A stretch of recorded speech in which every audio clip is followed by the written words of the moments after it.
Ok. Bueno, buenas tardes, estimados maestrantes. Vamos a continuar con el tema 7. Habíamos discutido en la primera parte el proceso, habíamos hecho un recordatorio de los elementos más importantes del proceso de combustión, ¿verdad? Ujú. Para poder después medir su impacto y ahora vamos a hacer lo mismo con el proceso de refrigeración. Vuelvo y repito, aquí analizar algunos elementos de estos procesos con miras al análisis ambiental, o sea, teórico, porque parte de uno de estos procesos lo vamos a estudiar en el tema 8, que es el proceso de refrigeración por absorción.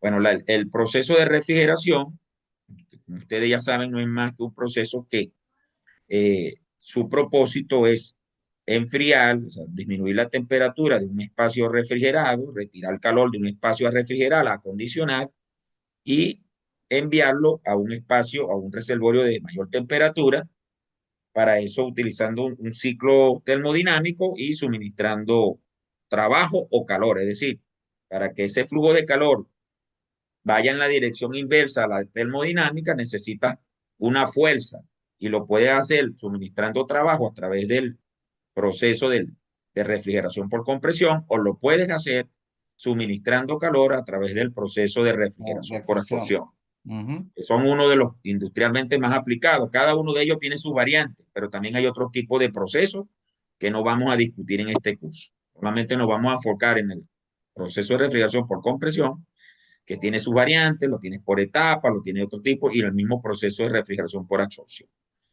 ¿no? Eh, Vamos a avanzar aquí. Ya va, que se me queda pegada la lámina.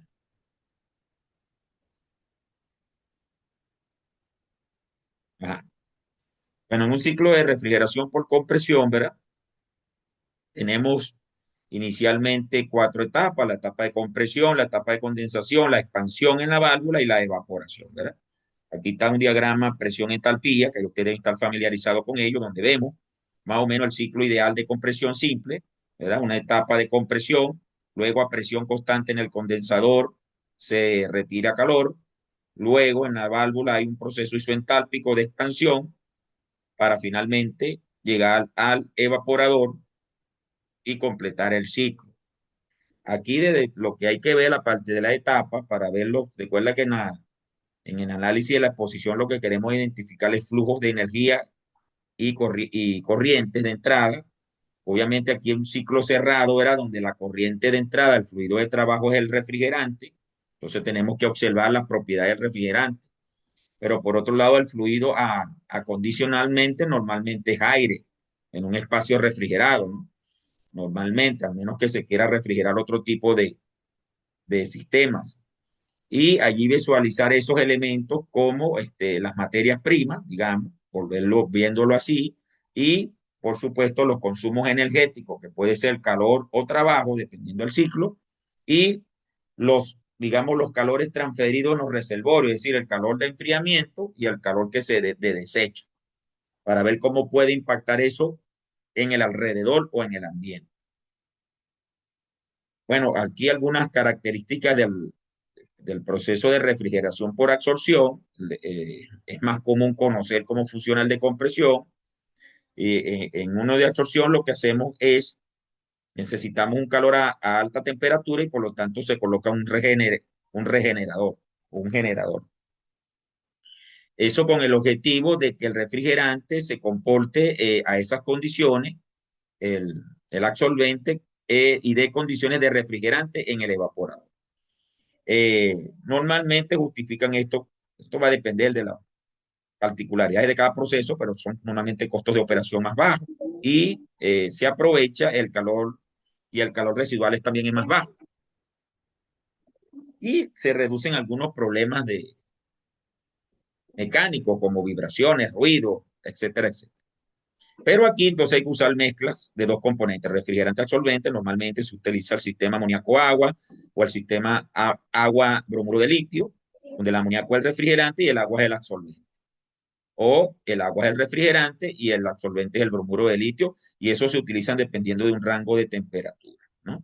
Entonces, ahí lo que hace el absorbente es modificar la presión de vapor del refrigerante para que se comporte como eh, no necesites la compresión, sino que a esas condiciones y con el regenerador tú lo llevas a una mayor presión y temperatura para que se comporte como pueda hacer una condensación y retirar calor en ese sistema. ¿Ok? Ya vamos a ver un ciclo allí, esto lo vamos a detallar a profundidad en el tema 8, que es el último, pero es más o menos un esquema como este. Se sustituye el compresor por dos depósitos principalmente, el depósito del absorbente y el regenerador. Por supuesto, utilizando una bomba de la solución y en esta etapa lo que generamos es el refrigerante en fase vapor. La generamos con una torre de absorción. ¿Ok? Al llegar a esta presión pasa el refrigerante en fase vapor y aquí va el condensador. Y luego se separan los componentes en un ciclo. Después vamos a ver los detalles de esto y los diagramas de cómo ocurren eso. Entonces aquí hay una etapa química. Hay una etapa química. El compresor se sustituye por una etapa química de la interacción del absorbente con el refrigerante. Entonces, aquí desde el punto de vista ambiental hay que ver lo que es el tema del refrigerante. Si bien es cierto que es un ciclo termodinámico y en condiciones ideales el refrigerante no debería escaparse del sistema o fugarse del sistema, pero siempre hay problemas operacionales y problemas de cadenas de servicio que hacen que estos refrigerantes de alguna u otra manera terminen en la atmósfera. Bueno, los refrigerantes, como ustedes saben, son una diversidad de compuestos y algunos que ya no están en uso, una tabla bastante amplia. Tenemos la serie de los metanos, la serie de los etanos, de los hidrocarburos, y tenemos los que más se utilizan actualmente son las mezclas zeotrópicas o azeotrópicas, es decir, las que tienen puntos de ebullición distintas y las que tienen puntos de ebullición iguales, que son mezclas de refrigerantes que ya se utilizaban y que se combinaron en diferentes proporciones para mejorar sus propiedades, ¿no?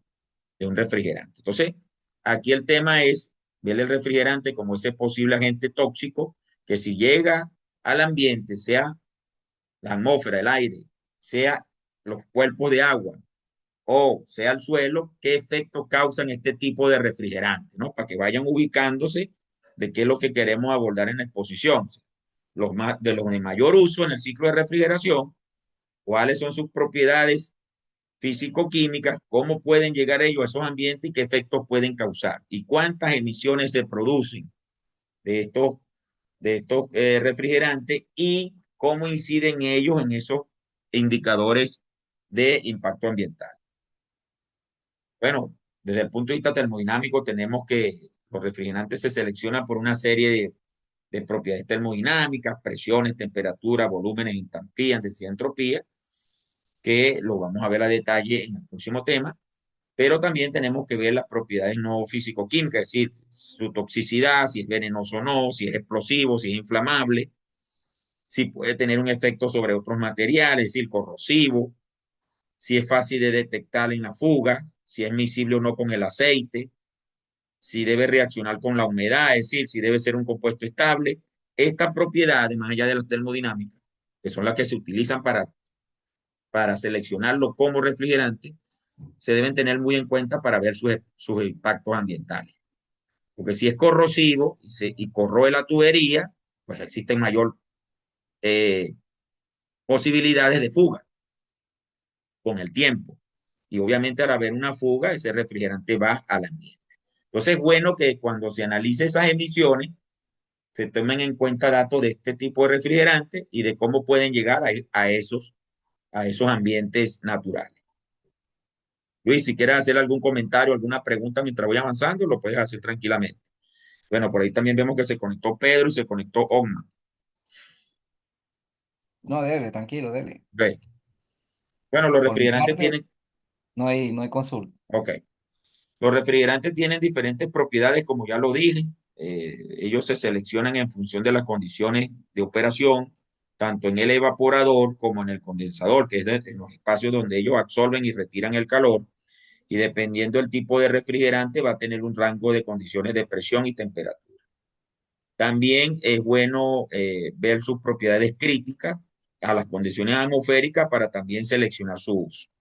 Y de alguna manera también ver las recomendaciones para diferentes tipos de espacios a refrigerar.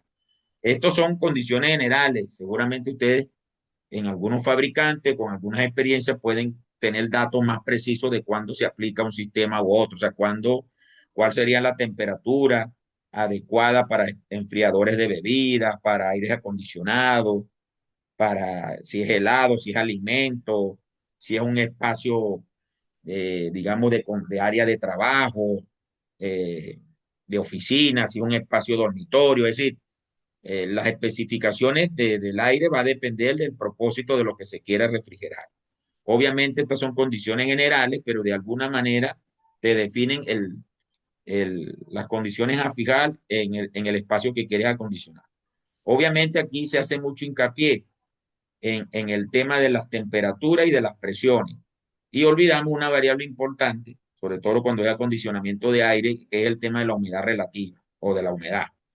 Entonces también ustedes pudiesen incorporar en sus datos, en su información, la importancia de controlar o mantener la humedad relativa dependiendo de los espacios que quiero acondicionar, sobre todo para el tema del confort de las personas, ¿no? ¿No? Donde es quizás más importante, o para evitar la proliferación de hongos, bacterias, virus en espacios donde mantenemos alimentos o asepsia a un nivel quirófano, por ejemplo. ¿no? ¿No? Pero sin embargo, la mayoría de los libros, manuales de operación hacen mucho hincapié en las temperaturas y las presiones y a veces olvidamos que lo que normalmente estamos acondicionando es el aire atmosférico que tenemos para colocar allí el sistema que nosotros queremos hacer.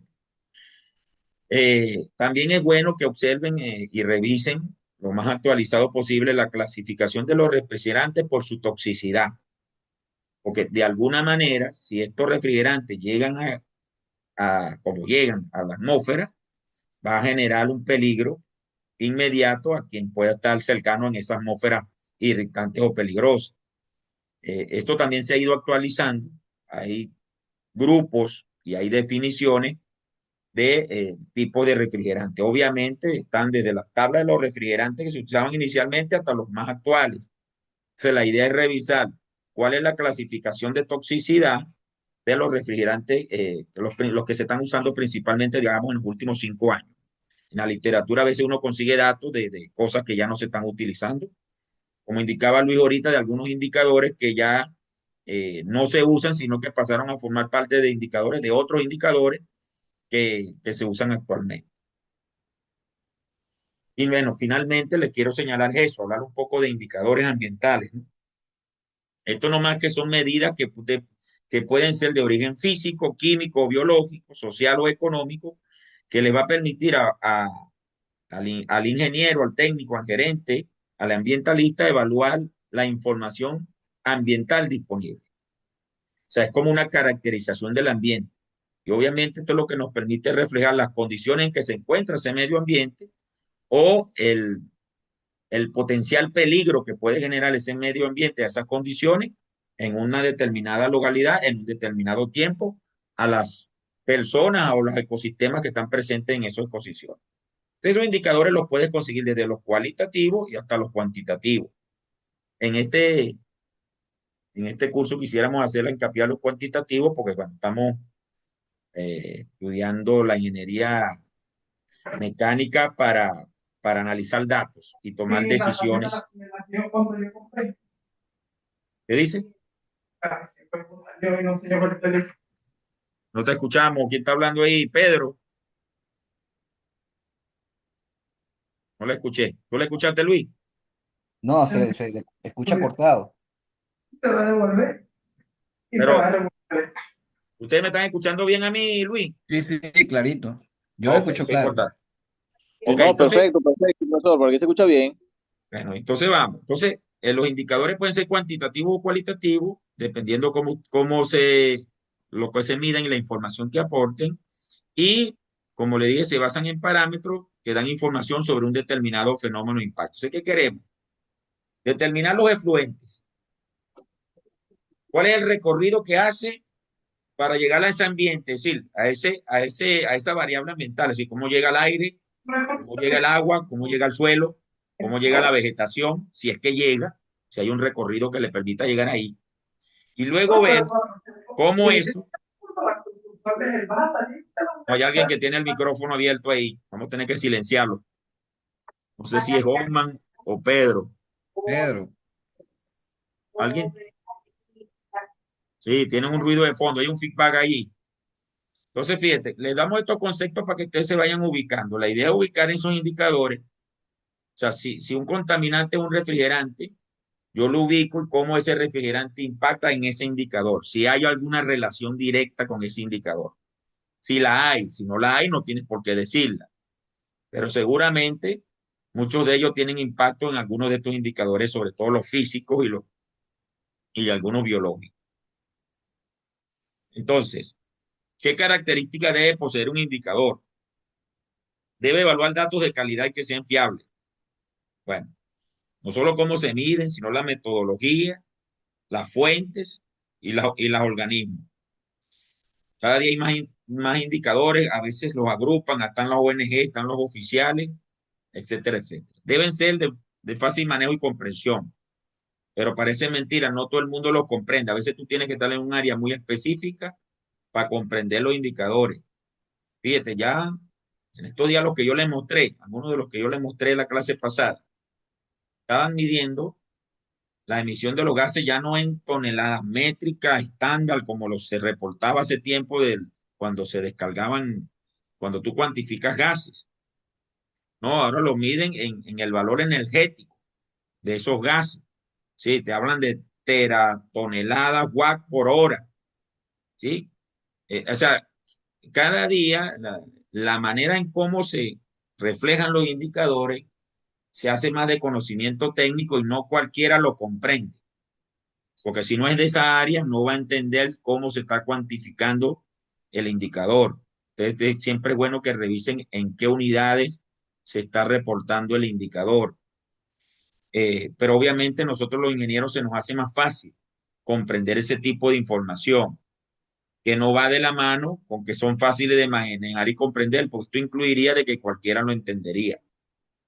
Que puedan predecir si habrá alguna evolución negativa, eso habría que ver el comportamiento y ser sensible a los cambios y ser específico con el objetivo y para que no se den a diferentes interpretaciones. O sea, que cuando busquen el indicador, lo primero que tienen que decir es la definición, qué variable toma en cuenta, a lo mejor no como tanto como se calcula, pero qué variable toma en cuenta y tener esa tendencia de los últimos 5 o 10 años, que sea por sector industrial, en este caso el sector de la combustión, por darle un nombre específico, y el sector de la refrigeración. O si lo dan por países que al final está relacionado a su desarrollo, a su densidad poblacional, entonces ahí hay también elementos geográficos, elementos políticos y elementos sociales. Entonces, hay diferentes tipos de indicadores, tipo 1, tipo 2, inclusive tipo 3, dependiéndole de la rigurosidad con que se estimen.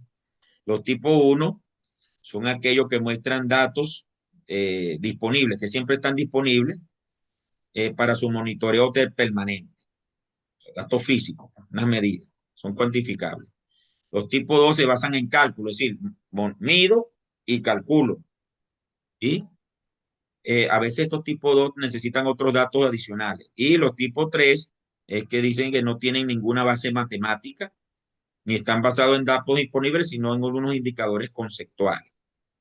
Entonces, cuando ustedes señalen su indicador, también indiquen de qué tipo, si es tipo 1, si es tipo 2 o si es tipo 3. O sea, me tocó huella hídrica. Entonces te dice, bueno, este es un indicador cuantitativo tipo 1, porque toma en cuenta estos variables y se define así. ¿Okay? Solamente eso es lo que queremos para efectos de la exposición y obviamente mostrarle esos valores, como le digo, por sector industrial o por país. La información la decide usted. Usted me puede ir consultando de aquí al viernes lo que va encontrando, pero la información que usted va a traer la define usted. Y bueno, aquí les coloqué algunos, que aunque ya Luis me dice que hay algunos que ya no se utilizan, pero bueno, con lo que es suficiente. Si hay que cambiar alguno por otro, yo no les, en la actividad civil la leyeron, no están todos, pero aquí sí están los principales. Está el índice de bienestar económico sostenible, el índice de desarrollo humano, el índice de sostenibilidad ambiental, el índice de desempeño ambiental, el índice global de economía verde, la huella ecológica, el índice de planeta vivo, la huella de carbono y la huella hídrica. Si hay en el transcurso de la investigación aparecen datos de otros índices más fáciles, usted me dice, profe, yo no voy a trabajar con este índice, sino con este otro.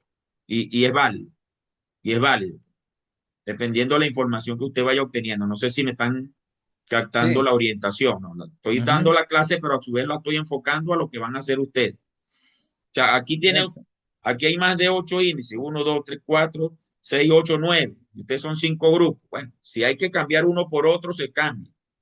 Porque de repente yo no les coloqué el índice de sostenibilidad ambiental o no les coloqué el de desarrollo humano y de repente usted tiene información de ese índice. Bueno, usted enfoca su exposición en ese nuevo índice, pero me lo notifica, ¿no? Me lo notifica antes de la exposición. Mire, profesor, nosotros nos tocó el índice de sostenibilidad ambiental, pero ya ese índice, por estas razones, ya no es el más indicado para evaluar eso. Ahora se utiliza este. O voy a actualizar este otro porque aquí tengo mejor información para sacarle provecho a mi presentación. Ujú. Entonces, el, el, el final de la exposición es tener estos indicadores, los índices, eh, aquí nos quedan 10 minutos de esta parte teórica, y relacionándolo siempre con el proceso de refrigeración o con el proceso de combustión. Más, le doy la libertad para que usted elija.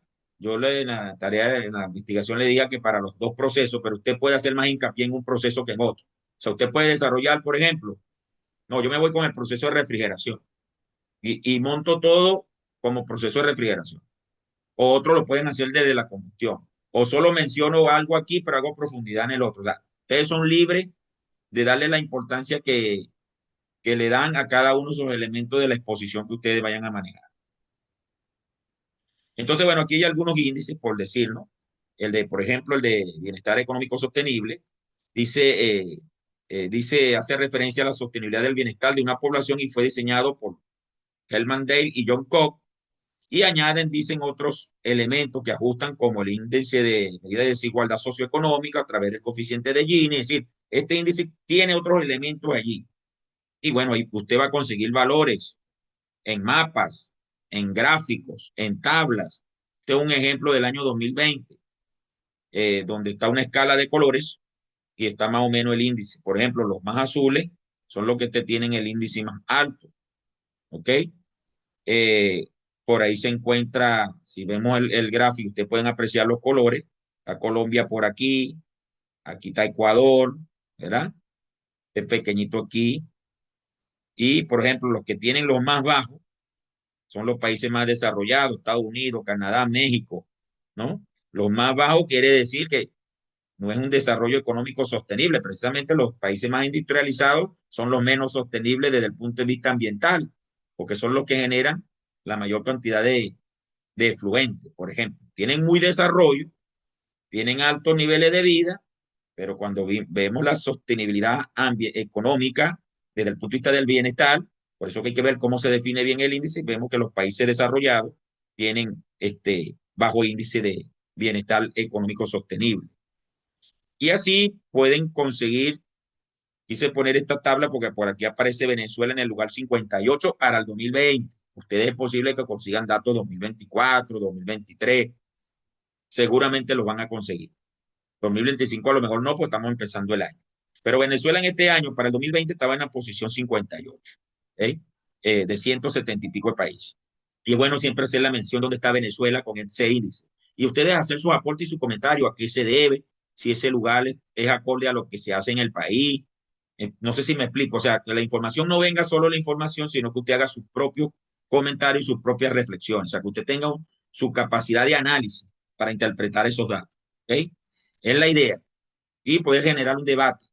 Y así también está el índice de desempeño ambiental, que toma en cuenta la cuantificación del rendimiento ambiental que tienen las políticas gubernamentales por ciertos periodos, ¿no? Y ver qué impactos hacen esas políticas en el medio ambiente. Entonces, también aparecen mapas, este sí es 2024, ¿sí? En escala de colores que también tienen valores y rangos. Por ejemplo, para este índice del año 2024, usted coloca su fuente, que normalmente está dentro del gráfico, está dentro de la página donde lo obtiene, siempre señale su fuente abajo.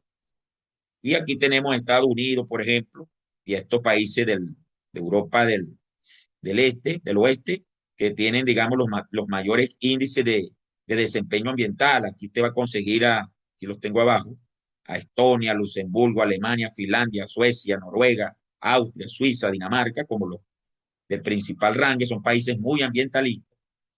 Y va a conseguir a Venezuela, por aquí la había colocado en la posición 44. ¿No?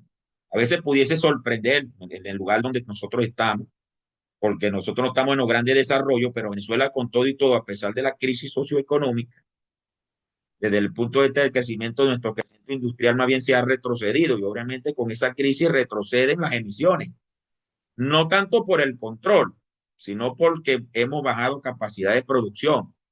¿Sí me explico? Entonces, también, de alguna manera, Venezuela ha entrado en una onda ecológica, de alguna manera, muchas organizaciones. Es decir, el desarrollo industrial no se ha dado y por tanto no ha devorado el ambiente como uno pudiese esperar, porque uno pudiese decir que como está Venezuela estuvieran en las posiciones más bajas. La idea es que usted traiga su dato y haga su análisis, presente su postura, es decir, yo creo que esto se debe a esto, por esta razón. Entonces, eso es más o menos, muchachos, lo que yo traje para orientarlos. Ahora ustedes van a complementar esta información. Voy a abrir aquí ahora la exposición. No sé si la están viendo allí. ¿Ven la exposición, el documento de la exposición? Sí, sí se ve. Ok. Entonces, ¿qué van a hacer ustedes antes que se corte esto? Si no, nos volvemos a conectar. Ustedes se van a formar en grupo de 3, pueden hacerlo con los mismos grupos que vienen trabajando. Y van a realizar una exposición, solo una exposición, no un trabajo escrito, de la influencia de los procesos de combustión y refrigeración, o se los dejo que elijan ustedes cualquiera de los dos, porque sé que está el tema a tiempo. ¿Sí me explico? No abordar los dos, sino por lo menos uno de los dos, sobre las variables ambientales del planeta. Y el contenido desarrollado es el siguiente: describir los procesos de combustión y refrigeración, o los dos o uno de los dos, fuentes de energía, materias primas, calores residuales, productos, subproductos y, por supuesto, efluentes. ¿Cuáles son los efluentes de esos procesos? Algunos es más simple, quizás en el de combustión hay más de dónde sacar que en el de refrigeración, pero no quiere decir que no haya. Señale algunos ejemplos, diga, para un sistema tal, estas son las fuentes energéticas, estos son los productos, estos son los efluentes. Un ejemplo sencillo que usted pueda describir con eso. Luego va a ser para cada una de las variables ambientales afectadas por este proceso. Es decir, todas esas variables ambientales que señalamos, clima, suelo, agua, aire, vegetación y otras, ¿cuáles de esas se afectan por esos procesos? ¿Y por qué? Entonces, dando mayor importancia a la de cada grupo. Por ejemplo, Luis, tú eres el grupo que, Uno. bueno, te toca el clima. Dentro del clima hay varias variables. Si eliges refrigeración, entonces tú tienes que ver cómo los refrigerantes afectan principalmente al clima. Si es que tiene alguna incidencia. Y si no la tiene, ¿por qué no la tiene? Tú puedes decir que tiene incidencia en el suelo, en el aire. O puedes decir también. Pero trata de hacer hincapié en el que te estoy asignando allí para que hagamos un análisis de todo eso. Porque los efluentes, dependiendo de su naturaleza, va a tener más incidencia en alguna de esas variables. Pero lo que quiero es que cada grupo haga el esfuerzo de analizar esta variable asignada. ¿Sí me explico? Sí. Seguramente algún efluente no va a tener incidencia sobre el clima, la tiene más sobre el suelo, o sobre el agua, o sobre el aire, o sobre la vegetación. Y luego van a describir el flujo de materia y energía de estos procesos, es decir, cómo se mueven a nivel del proceso y en dónde termina ese flujo de masa y en dónde termina ese flujo de energía. Tiene que ver con la descripción del proceso al final. ¿Y cuál es la disposición final en el ambiente? O sea, ¿dónde termina el calor residual? ¿A dónde terminan los desechos? ¿Dónde se disponen? Eso está asociado con el mismo descripción del proceso. Y luego, finalmente, los dos de los datos. Describa, presente datos de emisiones de efluentes de los procesos de combustión y refrigeración de por lo menos los últimos 5 años. Si ven que se les hace difícil, bueno, por los últimos 10, indique la fuente de los datos y haga un análisis del mismo. Así, ¿a qué cree usted que se deba eso? ¿Por qué esos países están de primero? ¿Por qué Venezuela está en esa posición? o porque este sector produce más emisiones que el otro. Y lo mismo, el mismo análisis, pero para indicadores ambientales. Presente datos de indicadores ambientales en los últimos 5 años de acuerdo a la siguiente tabla. Indique la fuente de los datos, hago un análisis. Y ahí les indiqué, le asigné un indicador a cada grupo. Si ese indicador ya no se utiliza, usted lo sustituye por otro que indique la referencia o Y por más ejemplo, actual. en el caso de nosotros, casualmente,